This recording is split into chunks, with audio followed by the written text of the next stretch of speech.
आज जेहेतु संडे अच्छी घर को आसला सकाळु सकाळु मटन आ मटन करी आज टिके डिफरेंट वे रे करिछि।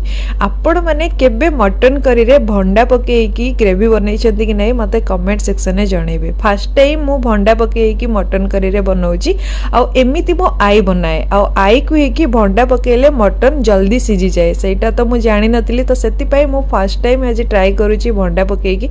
बट मते लागिला मटन रे मु जो भंडा पकेली आई थिंक सेम टाइम ही नेला जो प्रोसेस रे मु मटन बनाए जति टाइम निए सेति टाइम नेला। बट भंडा पकेवा द्वारा भंडार टेस्ट मु भाबुथिली कि पाणिचिया लागिबो कि कोन बट सेमिति बिल्कुल लागु नथिला। भंडार टेस्ट बहुत बड़ा लागुथिला आलू भली लागुथिला।